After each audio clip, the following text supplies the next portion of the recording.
नमस्कार दोस्तों, स्वागत है आपका यूपीपीसीएस की इस पीवाईक्यू श्रृंखला में। हम 1991 से 1997 तक के सारे पीवाईक्यूज़ को कर चुके हैं और आज हम करेंगे 1998 के पॉलिटी के पीवाईक्यूज़।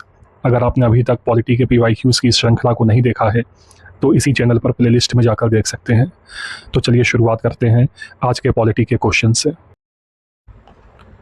पहला क्वेश्चन जो पॉलिटी का 1998 के पेपर में पूछा गया वो था, the resolution for giving a constitution to India was adopted by the constituent assembly on.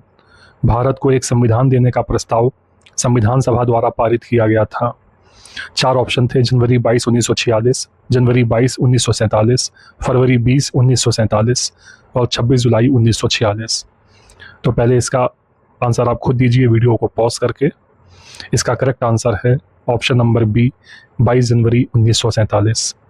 इस क्वेश्चन में हमें जो एडिशनल इन्फॉर्मेशन याद रखनी है वो ये है कि ऑब्जेक्टिव रिजोल्यूशन जो पेश किया गया था कॉन्स्टिट्यूएंट असेंबली में वो पेश किया गया था 13 दिसंबर 1946 को।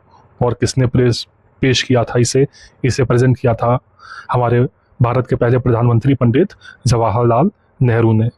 और ये पास कब हुआ था? 22 जनवरी 1947 को। और ऑब्जेक्टिव रिजोल्यूशन के आधार पर ही हमारे कॉन्स्टिट्यूशन के प्रीएम्बल का फॉर्मेशन हुआ था। तो इस क्वेश्चन में इतनी जानकारी याद रखनी है। ये पीवाईक्यू सीरीज़ है, हम सिर्फ पीवाईक्यूज़ को करेंगे और उन्हें कॉन्सेप्चुअली समझेंगे। जो याद करने वाले फैक्ट्स हैं उन्हें याद करेंगे। यहाँ पर पॉलिटी पढ़ नहीं रहे हैं, हम सब पॉलिटी पढ़ के आए हैं इसलिए पीवाईक्यूज़ कर रहे हैं। अब चलते हैं अगले क्वेश्चन पे, क्वेश्चन नंबर 75। क्वेश्चन नंबर 75 में ये पूछा गया है कि equal pay for equal work has been ensured in the Indian constitution as one of the. समान कार्य के लिए समान वेतन भारत के संविधान में सुनिश्चित किया गया एक। 4 ऑप्शंस हैं, फंडामेंटल राइट मौलिक अधिकार है, directive principles of state policy राज्य के नीति निर्देशक सिद्धांतों का अंग है, फंडामेंटल ड्यूटीज़ मौलिक कर्तव्य है, या इकोनॉमिक राइट्स आर्थिक अधिकार है। तो इसका करेक्ट आंसर होगा option number B, directive principles of state policy. Equal pay for equal work हमारे भारत के संविधान में प्रत्यक्ष तौर पर लिखा हुआ है। और ये कौन से आर्टिकल में मेंशन है? ये 39 स्मॉल डी आर्टिकल में मेंशन है, equal pay for equal work, समान कार्य के लिए समान वेतन। तो ये क्वेश्चन आज भी यूपीपीसीएस के एग्जाम्स में ऐसे ही रिपीट होते हैं। तो ये था क्वेश्चन नंबर 75। अब चलते हैं अगले क्वेश्चन नंबर 76 की तरफ। क्वेश्चन नंबर 76 में पूछा गया है कि consider the following statements about the fundamental rights in India. पहला ऑप्शन है, they are a guarantee against state action, they are enumerated in part 2 of the constitution, they ensure social, economical and political justice, and fourth option है, they are unlike bill of rights in the United States of America. Hindi में भारत में मौलिक अधिकारों के संबंध में निम्न पर विचार कीजिए। पहला कथन है, यह राज्य कृत्य के विरुद्ध एक गारंटी है, यह संविधान के भाग 3 में सूचित है, यह सामाजिक, आर्थिक तथा राजनीतिक न्याय सुनिश्चित करते हैं, यह संयुक्त राज्य अमेरिका में अधिकारों के बिल की भांति नहीं है। तो जो पहला ऑप्शन है कि they are a guarantee against state action, बिल्कुल सही स्टेटमेंट है। यह राज्य कृत्य के विरुद्ध एक गारंटी है और राज्य कृत्य के विरुद्ध आर्टिकल 32 में और आर्टिकल 226 में 5 रिट्स भी सुप्रीम कोर्ट और हाई कोर्ट इशू कर सकते हैं। सेकंड स्टेटमेंट है, they are enumerated in part 2 of the constitution, जबकि हिंदी में लिखा है यह संविधान के भाग 3 में अनुसूचित हैं। तो इंग्लिश में ये क्वेश्चन गलत लिखा हुआ है क्योंकि हिंदी में भाग 3 साफ साफ लिखा हुआ है, तो हिंदी में भी इसे पार्ट 3 समझिए। तो सेकंड स्टेटमेंट भी करेक्ट है क्योंकि कॉन्स्टिट्यूशन के पहले पार्ट में स्टेट्स एंड टेरिटरीज के बारे में दिया हुआ है, कॉन्स्टिट्यूशन के सेकंड पार्ट में सिटीजनशिप के बारे में दिया हुआ है और कॉन्स्टिट्यूशन के थर्ड पार्ट में फंडामेंटल राइट्स के बारे में दिया हुआ है।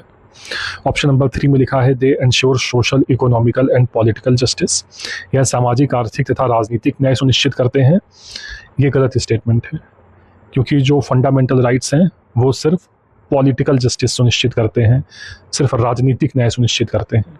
सामाजिक तथा आर्थिक न्याय सुनिश्चित करने के लिए directive principles of state policy constitution में लिखे हुए हैं।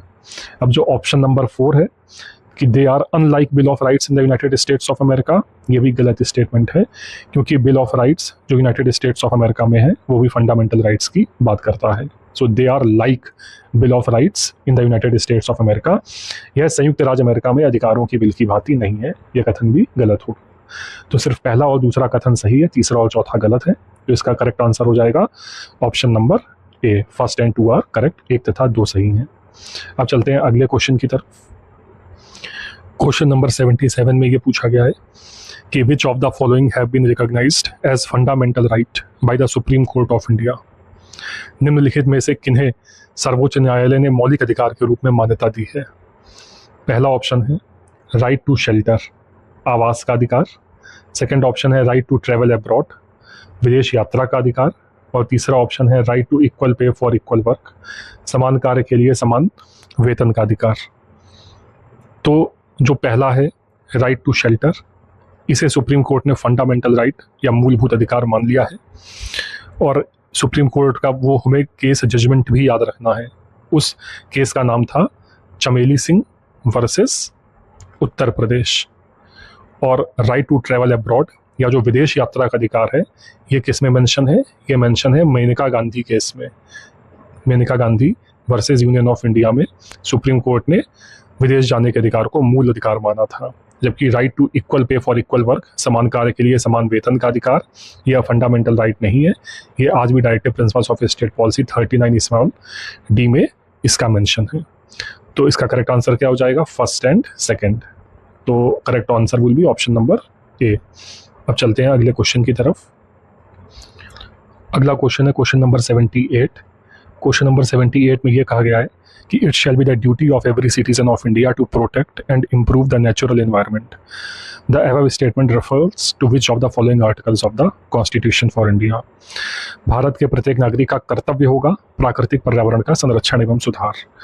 तो इसमें हिंदी में जो कर्तव्य मेंशन है, या फिर अगर इंग्लिश में पढ़ें तो इसमें ड्यूटी मेंशन है, मतलब ये फंडामेंटल ड्यूटीज़ की बात हुई है। और फंडामेंटल ड्यूटीज़ कॉन्स्टिट्यूशन के कौन से आर्टिकल में मेंशन है? ऑप्शन नंबर सी में जो लिखा है आर्टिकल 51A, उसमें मेंशन है। तो इसका करेक्ट आंसर होगा option number C. Fundamental duties में ये याद रखना है कि ये स्वर्ण सिंह कमेटी का फॉर्मेशन हुआ था और स्वर्ण सिंह कमेटी ने रिकमेंडेशन दी थी फंडामेंटल ड्यूटीज़ को इंक्लूड करने के लिए। और ये कौन से कॉन्स्टिट्यूशन से इंस्पायर्ड है? तो ये USSR के कॉन्स्टिट्यूशन से इंस्पायर्ड है।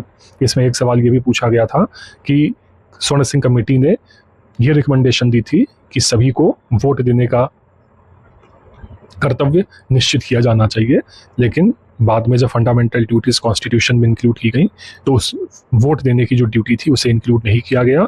इसी तरह से जो टैक्स पे करने की ड्यूटी थी उसे भी इंक्लूड नहीं किया गया। तो इस क्वेश्चन में इतना इंपॉर्टेंट था। अब चलते हैं अगले क्वेश्चन की तरफ। Question number 79। क्वेश्चन नंबर 79 में ये पूछा गया है कि the concept of the directive principles of state policy in the Indian constitution has been adopted from the constitution of. Directive principles of state policy मतलब जो राज्य के नीति निर्देशक तत्व हैं, उनकी संकल्पना भारतीय संविधान में किस देश के संविधान पर आधारित है।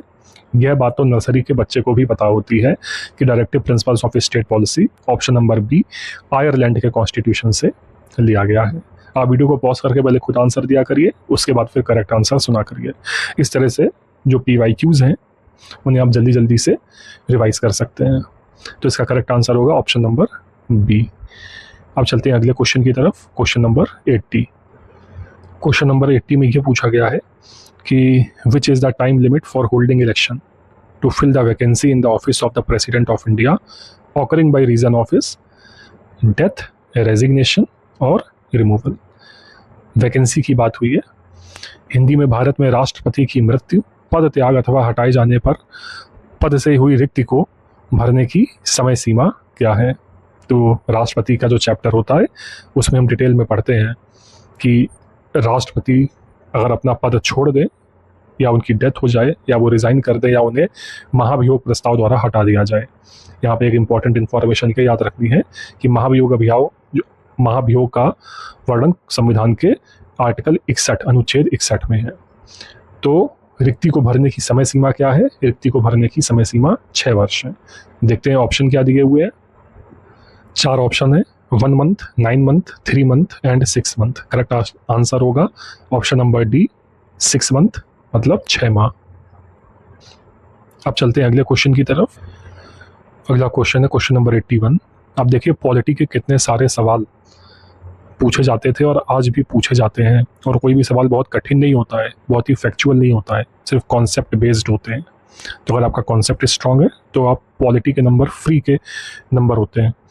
तो क्वेश्चन नंबर 81 में ये कहा गया है, एजर्शन है, कथन है, federalism is not practical in India, और रीज़न है India is not a federal state. Bharat में संघवादिता व्यवहारिक नहीं है, कारण है भारत एक संघीय राज्य नहीं है। तो federalism is not practical in India, ये बिल्कुल सही बात है, क्योंकि जो कंप्लीट फेडरल स्टेट्स हैं जैसा कि यूनाइटेड स्टेट्स ऑफ अमेरिका है, वो इंडिया में प्रैक्टिकल नहीं है। इसीलिए इंडिया में सेंटर को ज़्यादा स्ट्रांग बनाया गया और स्टेट्स को सेंटर के अधीन रखा गया, राज्यों को केंद्र सरकार के अधीन रखा गया। और क्यों रखा गया? जिससे भारत की एकता और अखंडता को सुनिश्चित किया जा सके। इसीलिए federalism is not practical in India, और भारतीय संविधान में बहुत सारे यूनिटरी फीचर्स हैं, वो इसी को दर्शाते हैं। तो एजर्शन तो सही है, लेकिन जो रीज़न है India is not a federal state, ये गलत है, क्योंकि India is a federal state, Bharat एक संघीय राज्य नहीं है। गलत बात है, भारत एक संघीय राज्य है।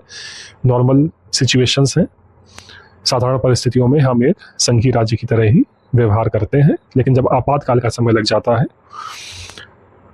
चाहे वो आपातकाल आर्टिकल 352 के अंतर्गत लगा हो या आर्टिकल 356 के अंतर्गत लगा हो, तब हमारा जो संघीय ढांचा है वो यूनिटरी सिस्टम में बदल जाता है।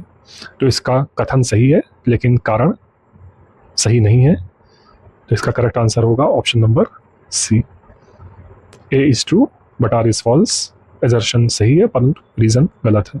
अब चलते हैं अगले क्वेश्चन की तरफ।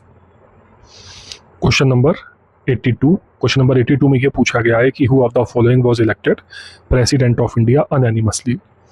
सर्वसम्मति से निर्वाचित भारत के राष्ट्रपति थे। 4 ऑप्शंस हैं, सर्वपल्ली राधाकृष्णन, वीवी गिरी, नीलम संजीव रेड्डी और ज्ञानी जैल सिंह। तो ये बहुत ही फैक्चुअल क्वेश्चन है, और इस क्वेश्चन को मैंने एक शॉर्ट्स के थ्रू भी कवर किया है इसी चैनल पर। तो इस चैनल पर जितने भी शॉर्ट्स अपलोडेड होते हैं वो यूपीपीसीएस के एग्ज़ाम के रिलेटेड बहुत इंपॉर्टेंट होते हैं, उन्हें ज़रूर देखा करिए। करेक्ट आंसर है ऑप्शन नंबर सी, नीलम संजीव रेड्डी। ये कब इलेक्ट हुए थे? ये इलेक्ट हुए थे 1977 में। हमें याद होना चाहिए कि 1977 में राजनीतिक परिवर्तन बड़ी तेज़ी से हुए थे भारतीय इतिहास में। आपातकाल हटा था और भारत की जनता ने प्रथम गैर कांग्रेसी सरकार भारत सरकार बनी थी, और जो नीलम संजीव रेड्डी थे उन्हें सर्वसम्मति से भारत का राष्ट्रपति नियुक्त किया गया था। और नीलम संजीव रेड्डी लोकसभा के स्पीकर भी रह चुके हैं, लोकसभा अध्यक्ष भी रह चुके हैं। ये सवाल भी आया और इस सवाल को आपको याद रखना है। अब अगले क्वेश्चन की तरफ चलते हैं। Question number 83।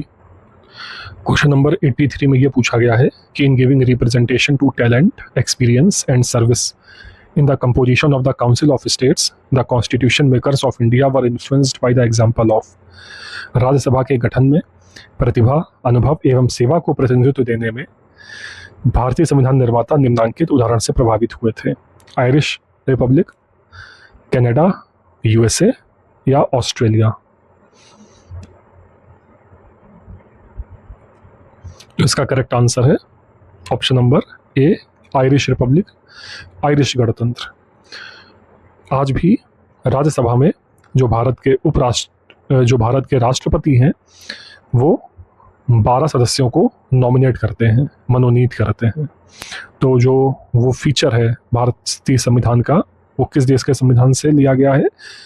वो आयरिश गणतंत्र से लिया गया है। और राष्ट्रपति कैसे सदस्यों को मनोनीत करते हैं? जिन्हें स्पेशल नॉलेज होती है लिटरेचर में, साइंस में, आर्ट में एंड सोशल सर्विस में, मतलब साहित्य में, विज्ञान में, कला में और सामाजिक सेवा में। अब चलते हैं अगले क्वेश्चन की तरफ। अगला क्वेश्चन है question number 84। Question number 84, reservation of seats for scheduled tribes in the Lok Sabha does not exist in the states of. निम्नलिखित राज्यों में अनुसूचित जनजातियों के लिए लोकसभा में स्थान आरक्षित नहीं है। तो ये बहुत ही फैक्चुअल क्वेश्चन है और आज के परिदृश्य में इसका कोई भी आंसर सही नहीं है, क्योंकि कर्नाटक को 2 सीट्स अनुसूचित जनजातियों के या शेड्यूल्ड ट्राइब्स के रिप्रेजेंटेशन के लिए दी गई हैं। तो ये चीज़ याद रखनी है कि केरल एंड तमिलनाडु में आज भी रिजर्वेशन ऑफ सीट्स नहीं है अनुसूचित जनजातियों या शेड्यूल्ड ट्राइब्स के लिए, लेकिन कर्नाटक के लिए 2 सीट्स रिजर्व्ड हैं लोकसभा में शेड्यूल्ड ट्राइब्स के लिए। अब चलते हैं अगले क्वेश्चन की तरफ, क्वेश्चन नंबर 85। क्वेश्चन नंबर 85 है, the concept of judicial review in India has been adopted from the constitution of. Bharat में न्यायिक पुनरीक्षण की संकल्पना निम्नांकित देश के संविधान में ली गई है। तो जुडिशियल रिव्यू या न्यायिक पुनरीक्षण किस देश के संविधान से ली गई है? करेक्ट आंसर है option number B, United States of America, संयुक्त राज्य अमेरिका के संविधान से ली गई है। और भारत में कौन से जज इसकी शुरुआत करने के लिए जाने जाते हैं, इस बात को भी आपको याद रखना है। अब चलते हैं अगले क्वेश्चन की तरफ। अगला क्वेश्चन है क्वेश्चन नंबर 86। इसमें यह पूछा गया है कि the first official languages commission under the provisions of article 344 of the constitution was set up in. भारतीय संविधान के अनुच्छेद 344 के तहत प्रथम राजकीय भाषा आयोग का गठन हुआ था। ये बहुत ही फैक्चुअल क्वेश्चन है, और अगर ये क्वेश्चन एग्जाम में आ गया तो आज भी 90% ऑफ द कैंडिडेट्स या इनफैक्ट 95% ऑफ द कैंडिडेट्स इस सवाल को गलत कर देंगे। तो हमें इस सवाल को गलत नहीं करना है, क्योंकि ये PYQ है, प्रीवियस ईयर क्वेश्चन है। इसका करेक्ट आंसर है answer number B, 1955 with BG Kher commission. बात क्या थी कि कॉन्स्टिट्यूशन में आर्टिकल 344 है, अनुच्छेद 344, और इसमें यह लिखा हुआ था कि राष्ट्रपति को आर्टिकल 344 के तहत एक ऑफिशियल लैंग्वेज कमीशन, राजकीय भाषा आयोग का गठन करना था। इसीलिए 1955 में BG खेर की अध्यक्षता में इस कमीशन का गठन किया गया था, और फिर इसने अपनी रिपोर्ट संसद को सौंप दी थी। तो ये है क्वेश्चन नंबर 86। इस फैक्चुअल इन्फॉर्मेशन को याद रखना है। इसमें 2 फैक्ट्स इंपॉर्टेंट हैं। एक फैक्ट है आर्टिकल 344, और दूसरा फैक्ट है 1955 में प्रथम बार बना था ऑफिशियल लैंग्वेज कमीशन या राजकीय भाषा आयोग BG खेर की अध्यक्षता में। अब चलते हैं अगले क्वेश्चन की तरफ, क्वेश्चन नंबर 87। क्वेश्चन नंबर 87 में ये पूछा गया है कि which one of the following languages included in the 7th schedule of the constitution is spoken by the largest number of people। संविधान की 8वीं अनुसूची में सम्मिलित भाषाओं में निम्नांकित में से कौन सी भाषा बोलने वाले सर्वाधिक हैं? 4 ऑप्शंस हैं, बांग्ला, गुजराती, मराठी और तेलुगु। तो जो भारत की जनगणना हुई है 2011 में, उसके अनुसार आज भी भारत में 8% लोग, लगभग 8.03% लोग बांग्ला भाषा बोलते हैं। जिसका करेक्ट आंसर क्या हो जाएगा? ऑप्शन नंबर ए, बांग्ला। और परसेंटेज भी याद रखना है, 8% या 8%। अब चलते हैं अगले क्वेश्चन की तरफ, क्वेश्चन नंबर 88। इसमें यह पूछा गया है कि which of the following was not added to the directive principles by the 42nd amendment of the constitution. निम्नांकित में से कौन संविधान के 42वें संशोधन द्वारा नीति निर्देशक तत्वों में नहीं जोड़ा गया? इसमें 4 ऑप्शन है। पहला ऑप्शन है protection of children and youth from exploitation. Second option है इक्वल जस्टिस। सेकंड ऑप्शन है equal justice and free legal aid. Third option है uniform civil code, and fourth option है participation of workers in the management of industries. तो जिसने भी directive principles of state policy या राज्य के नीति निर्देशक तत्व बहुत अच्छे से पढ़े हैं, उन्हें पता होगा कि जो यूनिफॉर्म सिविल कोड है, समान आचार संहिता, ये भारतीय संविधान के अनुच्छेद आर्टिकल 44 में इसका मेंशन है, और अनुच्छेद 44 में जब हमारा मूल अधिकार, मूल संविधान 26 जनवरी 1950 को लागू हुआ था, तब से ही ये हमारे संविधान में है, और इसे 42वें संविधान संशोधन द्वारा संविधान में नहीं जोड़ा गया था। इसके अलावा equal justice and free legal aid, ये directive principles of state policy DPSP में जोड़ा गया था। Participation of workers in the management of industries, इसे भी 42वें संविधान संशोधन द्वारा जोड़ा गया था। And protection of children and youth from exploitation, शोषण से बच्चों एवं वयस्कों की सुरक्षा, इसे भी 42वें संविधान संशोधन द्वारा जोड़ा गया था। तो पॉलिटी के हमारे इतने क्वेश्चंस थे जो 1998 के पेपर में पूछे गए थे, और इन क्वेश्चंस को करने के बाद आपको यह महसूस हुआ होगा कि 2024, 2025, 2023 में भी ठीक ऐसे ही सवाल आज भी पॉलिटी में पूछे जा रहे हैं। इसलिए PYQs को करना बहुत इम्पॉर्टेंट है UPPCS जैसे एग्ज़ाम के लिए, प्रीलिम्स को पास करने के लिए। अगर आपका UPPCS में कमांड करनी है तो PYQs आपके फिंगर टिप्स पर होने चाहिए। तो ये रहा लेक्चर नंबर 8 1998 के पॉलिटी के PYQs। अगर ये लेक्चर आपको हेल्पफुल लगा हो तो इसे लाइक कीजिए और सब्सक्राइब कीजिए, और मिलते हैं इस श्रृंखला की नई लेक्चर नंबर 9। इसमें हम 1999 के PYQs को, पॉलिटी के PYQs को करेंगे। जब हम पॉलिटी के सारे PYQs कंप्लीट कर लेंगे उसके बाद फिर हम नेक्स्ट सब्जेक्ट के PYQ करेंगे। बहुत बहुत धन्यवाद। नमस्कार।